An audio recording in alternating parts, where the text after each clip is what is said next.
Selanjutnya untuk foto bersama, mohon berkoordinator bidang perekonomian, Menteri Investasi dan Hilirisasi,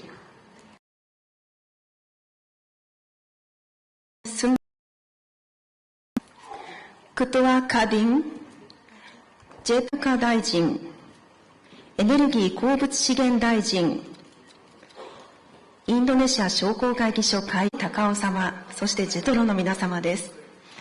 Mari kita hitung bersama. Oke,ですか? 1, 2, 3. Terima kasih.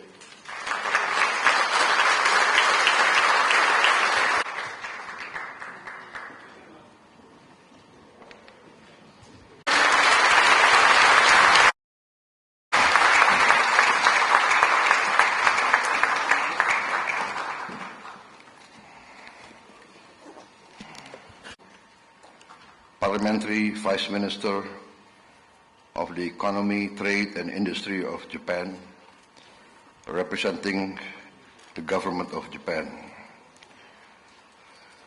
Honorable members of my delegation, distinguished Indonesian and Japanese business leaders, Mr. Norihiko Ishiguro, Chairman and CEO of JETRO, Mr. Ken Kobayashi, Chairman of the Japan Chamber of Commerce and Industry, Mr. Hashim Joyo Hadikusumo, Chairman of the Advisory Board of Kadin Indonesia, and Mr. Anindya N. Bakri, Chairman of Kadin Indonesia. Distinguished guests, ladies and gentlemen, konnichiwa. Japan is a very important partner for Indonesia. Our economic relationship has been built over many decades with very strong participation from Japanese companies across many sectors of our economy. Japan has consistently supported Indonesian economic development. Many of you in this room have been part of that journey. You have been in Indonesia for a long time. You know Indonesia well, our people, our market, our culture, and our potential. And you must know also that Indonesia today is not the same Indonesia you knew maybe 20 or 25 years ago. We are moving faster than ever before. We are trying to be more competitive, and we are determined to push and enter a new phase of growth. I'm here not only to support our continuing partnership. I want to push it to a higher level. I want to push it faster. The world has become smaller. There is no other way but close cooperation in all fields. I believe strong economic ties and partnerships result in enduring peace and friendship. If we have joint and common interests,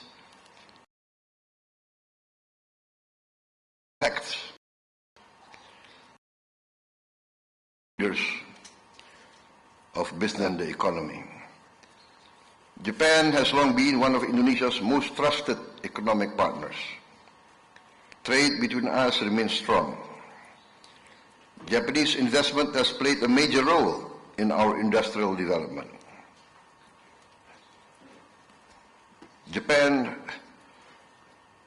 Japanese companies bring quality in its investment, discipline, technology, and long-term commitment.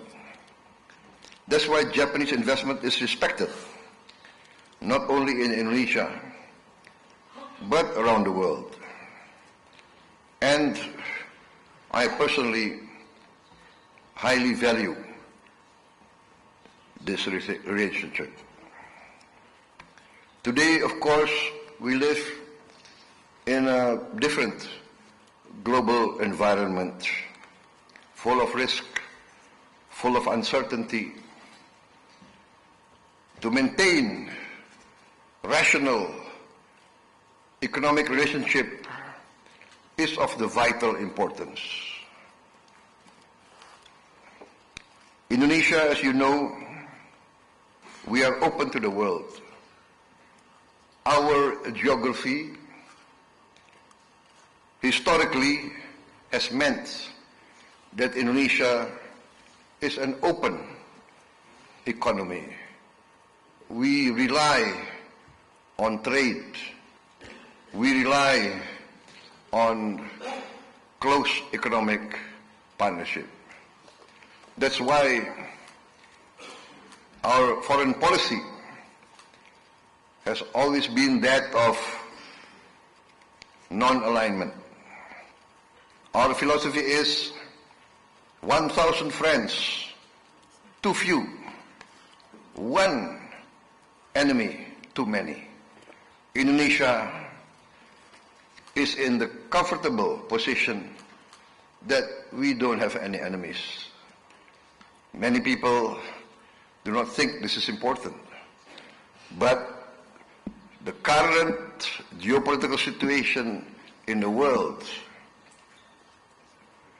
is proof and testimony that those countries that maintain good relations with all their neighbors, and not only the near neighbors, but the great powers of the world, those countries are actually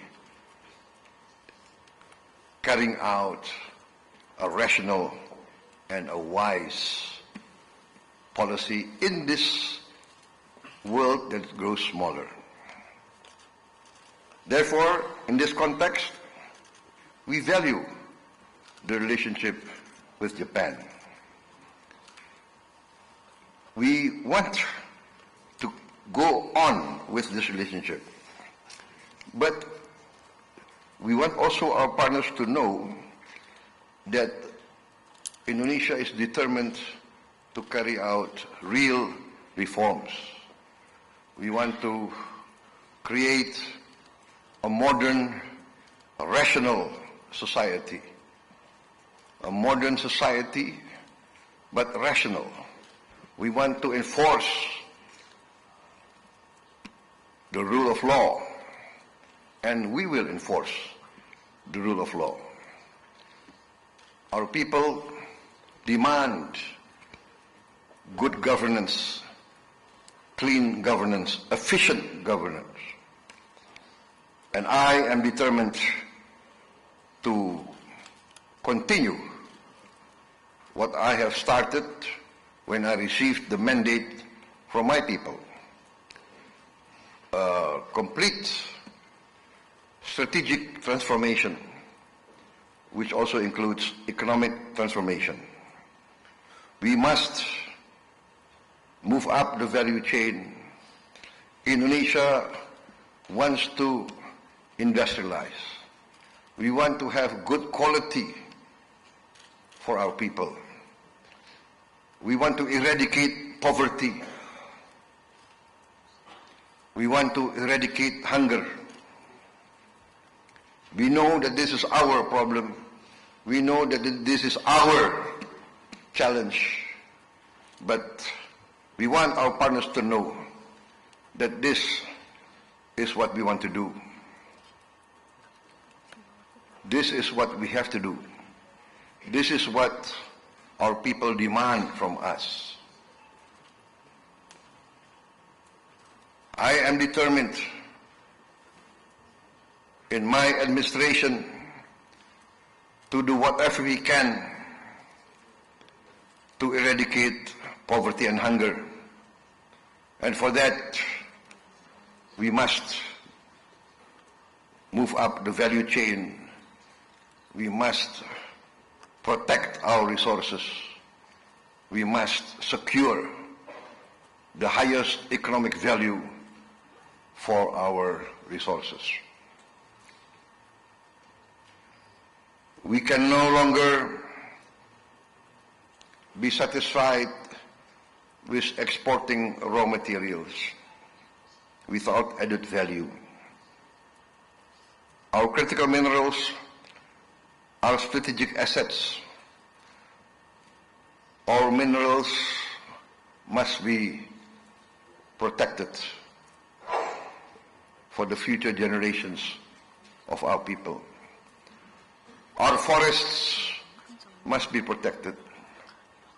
The forests that have been destroyed, we must carry out massive reforestation. Not only for the good of Indonesia, but also for the good of the world. Because many people say that we are the lungs of the planet. So let us protect these lungs of the planet. And that is why we are going in a big way to transform our energy towards green, renewable energy. We want to move very fast to use electricity from solar energy. We have a plan, and we are determined to go as soon as possible. Within 3 years, we want to reach 100 gigawatts of solar energy.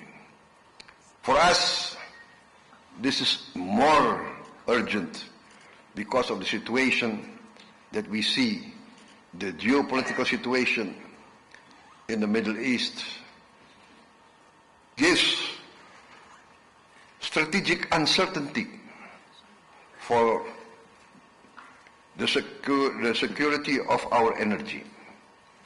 Therefore, we are determined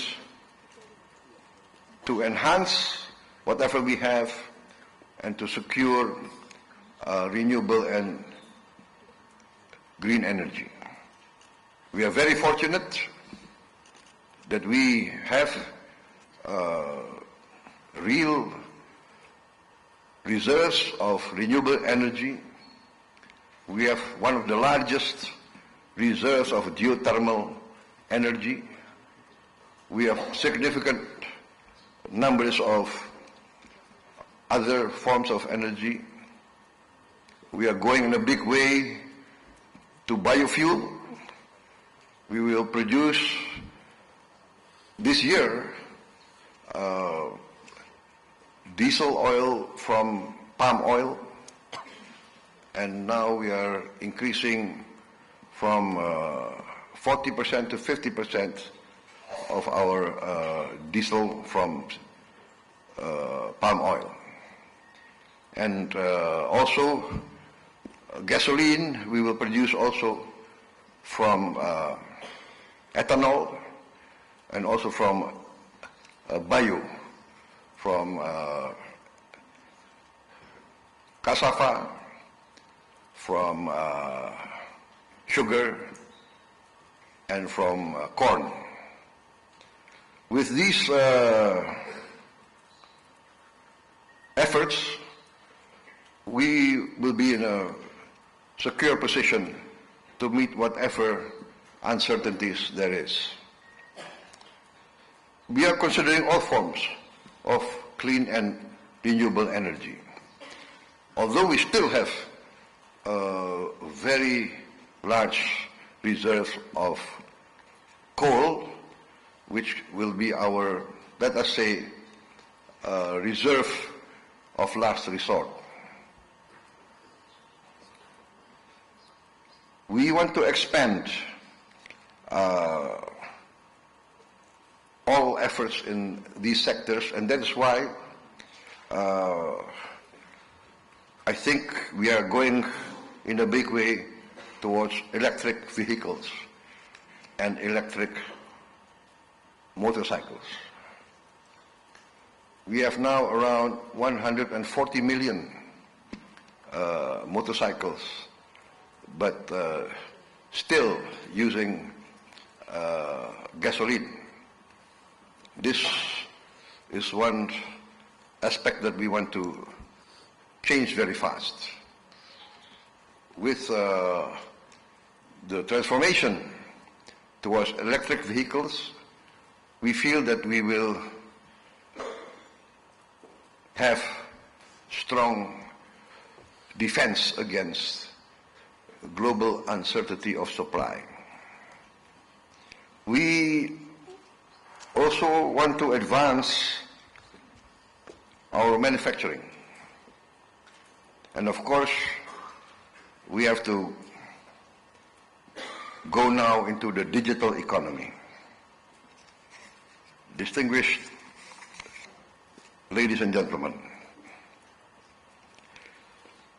in this strategic transformation, our approach is very practical and pragmatic. All our projects must be viable, must be bankable, must deliver real benefits, real return on investment. That's why we are very open to Japanese active participation, Japanese technology, Japanese experience, Japanese methods. We believe that combined with our resources, our growth, and our scale, this relationship can be mutually beneficial to both sides. We can be complementary. There could be a relationship, symbiotic relationship between Japanese technology, Japanese finance, Japanese methods, and Indonesian scale and Indonesian growth. We are offering opportunities, but not only opportunities, we also want to offer partnerships. We want to be partners, real partners. I have formed a sovereign wealth fund, consolidating nearly all of Indonesian state-owned enterprises, nearly all our assets now under management, under one management. We want a rational management, best practices. We want to root out corruption and malfeasance, and the results are very promising. Only in the first year of operations of our sovereign wealth fund, we are seeing significant improvement in the results, some resulting in nearly 300% improvement in the return on assets. This is very encouraging, but we know that we still have a long way to go. But we are optimistic on our trajectory. Therefore, now we have the capacity to actually partner with all investors. This will give, I think, assurance. This will give security, sense of security, that we are serious and that we will protect all investors. And I think our reputation is very clear. This reputation is not 5, 10, 15 years old. It is, I think, already many, many decades. Indonesia has the reputation, as you know, we have never defaulted on any of our debts. Not once in the history of the Republic of Indonesia have we ever defaulted. We have suffered, yes. We are ready to suffer. But our tradition is we respect all the commitments entered into by all our governments. Even if the governments come from different backgrounds, maybe opposing backgrounds. But history is the proof that all Indonesian governments, all Indonesian administrations respect and will honor all the commitments of the previous governments and the previous presidents. I think this is important. In this present age, we see many, many big economies defaulting not once, not twice, but many times. So Indonesia, for all our shortcomings, I think we have proven to be rather honorable. Once again, we offer opportunities, but now we offer real partnership. We are looking for partners who are ready to join us to build industries, transfer technology, and grow together.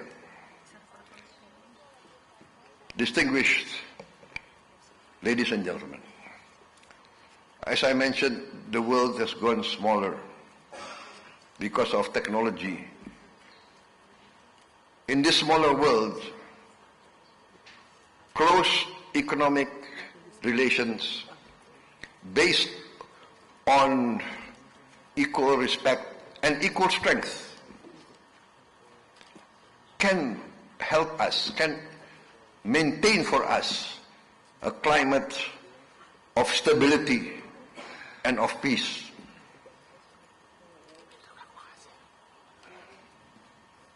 With interconnection, with mutually beneficial economic relationship, there will be stability.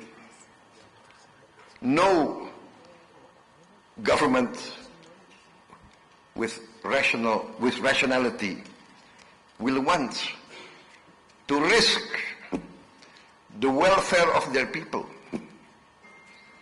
Every government must work for the good of their people. And the beneficial result of good economic relations will end in the good of all the peoples. That's my conviction.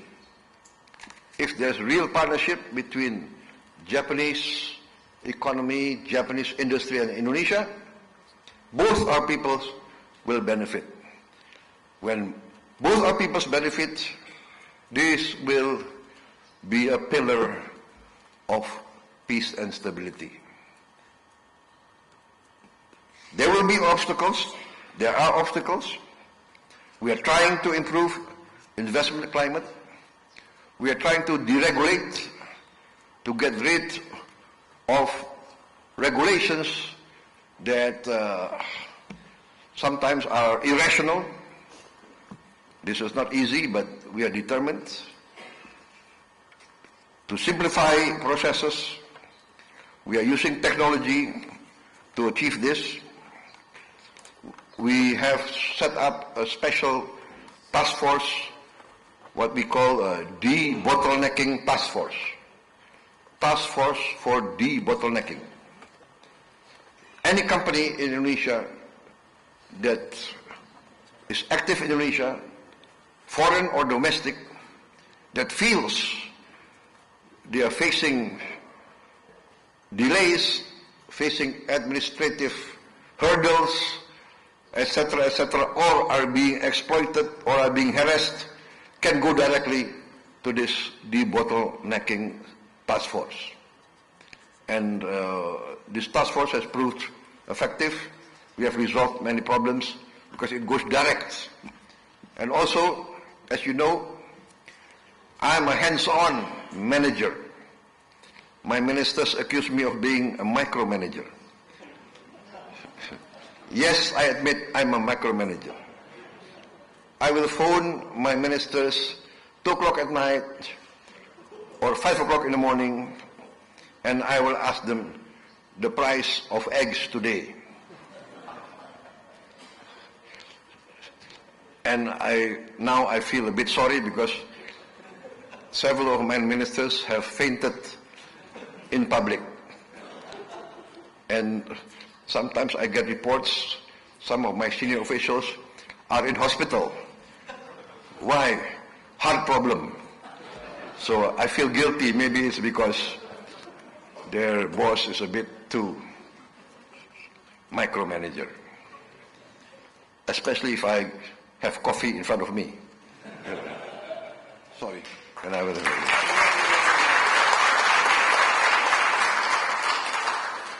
Ini ada kapal api ada di sini. Angkat tangan, kapal api ada. Hah? Kemarin saya ketemu.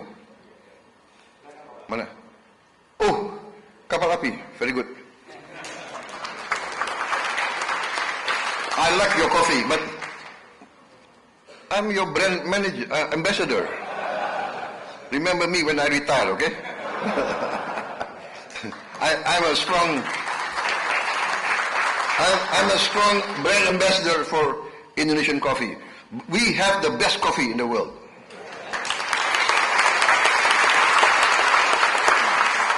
I'm sorry, President Lula, you're my friend, but my coffee is better than your coffee.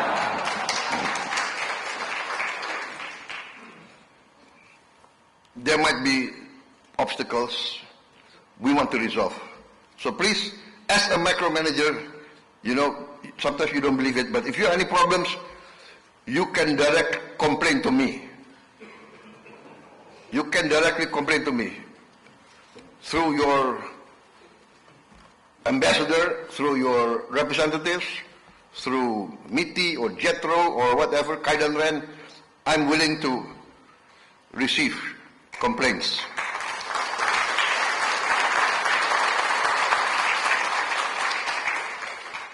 Yes, because in my opinion, a modern day president, actually, he is a CEO of the country. He must be able to know problems very fast and resolve problems very fast. So we are open. I think all my ministers have this open door policy. We have to capitalize what I want. Achievements fast. There are several categories. You can have good results, you can have best results, but very difficult to get best results fast. Yes? You can get best results, but maybe in 5 years. In this modern world, it's too long. Technology improves maybe every 4 or 5 months. Competition is so difficult. We must be reactive. We must move with the times. we can get everything. What I learned in this life, we can look for everything. Maybe we can buy anything, but we cannot buy time. We cannot buy time. We cannot negotiate with time. We cannot bargain with time. We can only make use of time efficiently. What we want now is get the best results fast. And there is a way. If there is good teamwork, if the best brains combine, work together, we will achieve best results fast.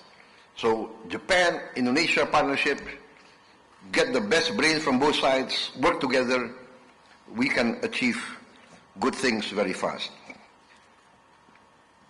I believe that we must work together. We have worked together. The upgrading of our Indonesia-Japan Economic Partnership Agreement will open new opportunities. This is the right moment to deepen our cooperation. We are ready, and we want to move forward.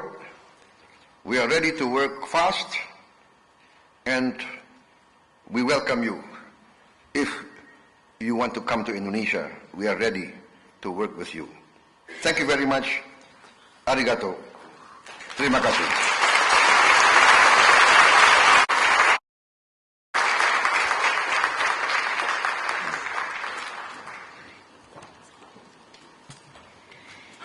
Kami ucapkan terima kasih. Arigatou gozaimasu atas kehadiran ここでプラボ大統領、小森政務官は公務のご都合によりご退席されます。皆様ご起立いただき、拍手でお見送りください。